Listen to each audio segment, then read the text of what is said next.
Welcome to More Than a Few Words, marketing conversation for business owners. This is your host, Lorraine Ball.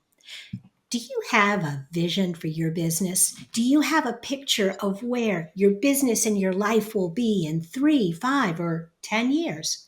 Well, that's what we're going to talk about today. And to have that conversation, I've invited Jackson Calame to join me. Jackson teaches visionary entrepreneurs how to unlock sustainable revenue growth and expand their legacy by becoming a power brand. Did you know that 96% of businesses fail within the first 10 years? Jackson teaches businesses not only how to avoid failure, but how to win by becoming a true leader in their market. Jackson, welcome to the show. Thanks for having me, Lorraine. This is going to be a lot of fun. It absolutely is. And I want to start with the question that I know you often ask at the beginning of your podcast. What's your vision? Fantastic question. My vision is twofold. One direction is to create a full appreciation for family and personal well-being within the workplace. That preposition being incredibly important. I'm a single father of 4, and there's not a lot of workplaces that want to make room for family. It's especially important when I need the flexibility that I need for my children's case. Then the other side of that is to bridge the economic gap between North America and South America.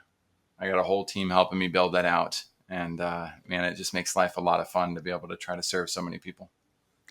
I love that as you're talking about your vision, there's not a lot of conversation about how much profit you're going to make next quarter or being a leader in the marketplace. You really have this bigger picture of the impact you can create in the world.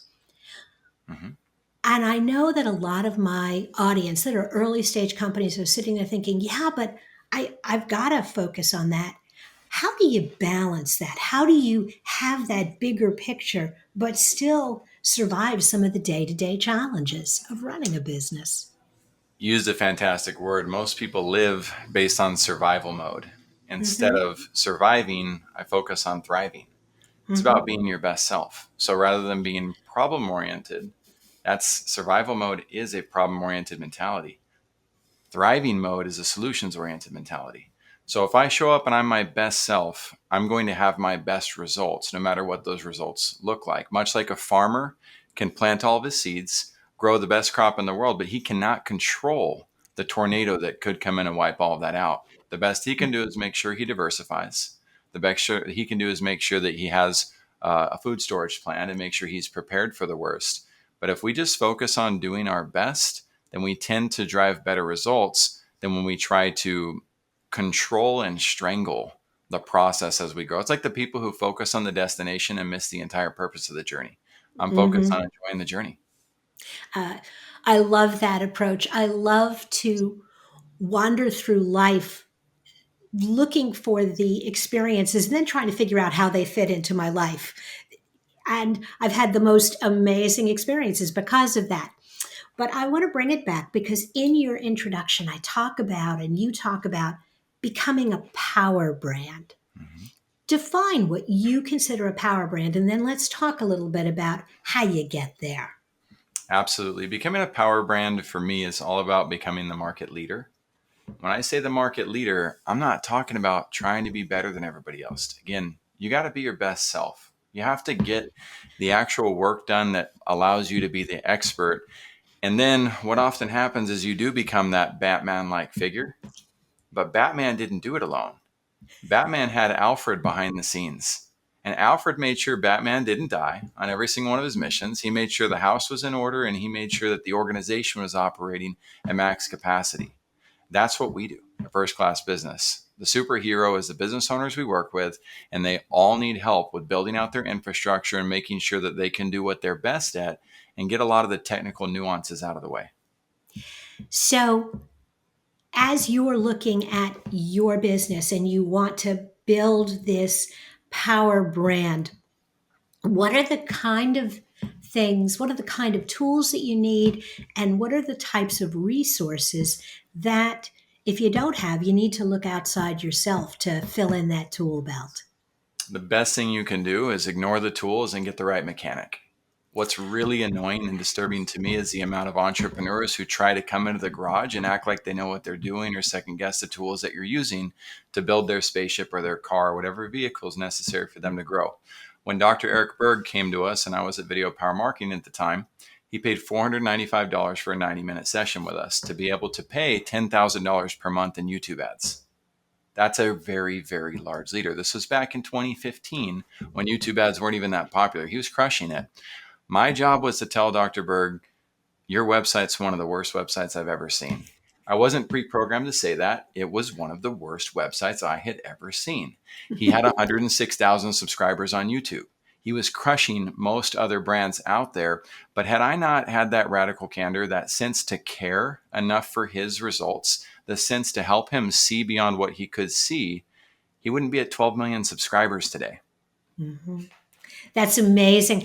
And that is so true. When you started that section talking about fixating on the tools, I built an agency based on strategy. And when I sold it, I really enjoyed having conversations with business owners with no strings attached.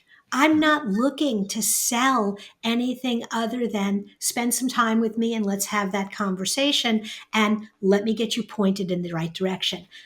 That's my joy. That's my fun.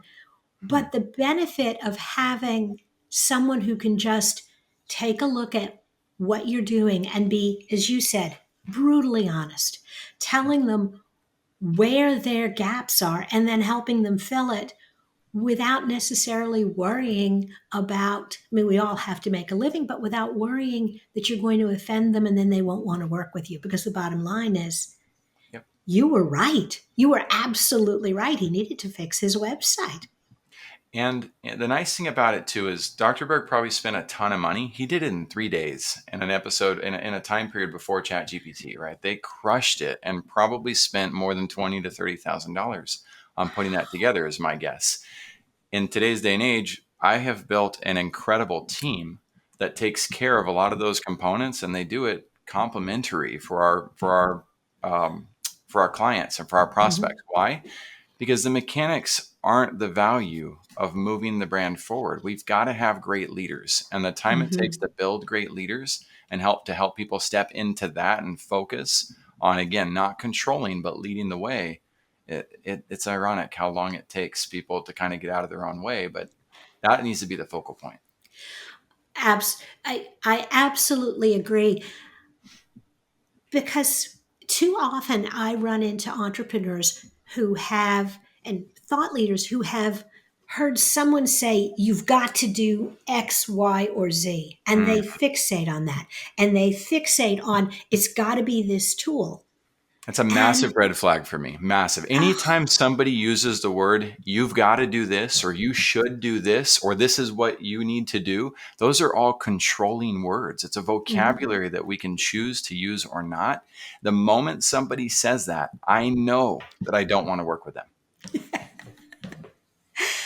I, yes, I think the approach is should, I think the approach of, if you do this, here's how it can work. And then you decide if you should or shouldn't do that. And Freedom of choice. You nailed it. freedom, absolutely.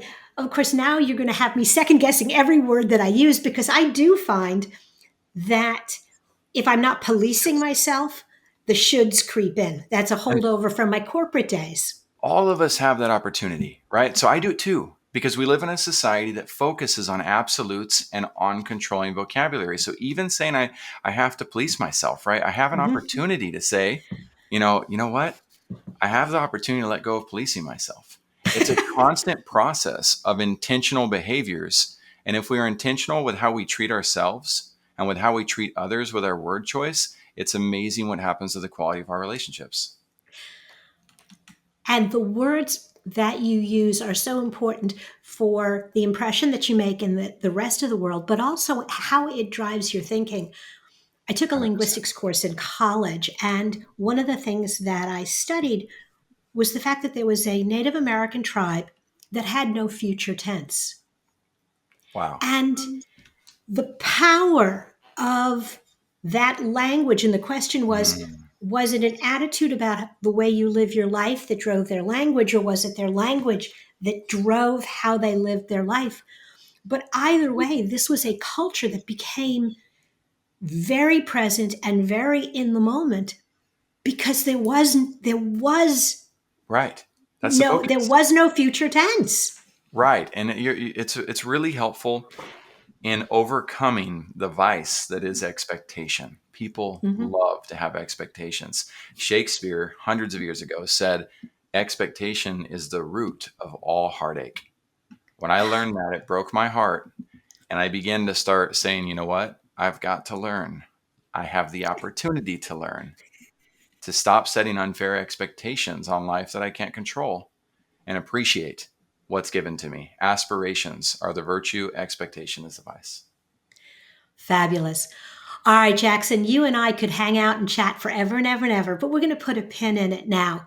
But I am going to encourage anyone, if you're listening and you're curious, you really want to check out firstclassbusiness.io and look for the visionpositive.com podcast.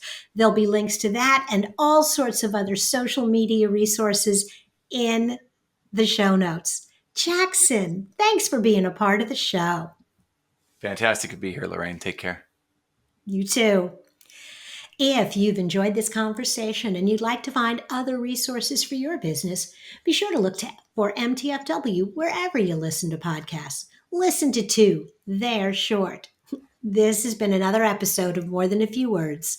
Thanks for listening.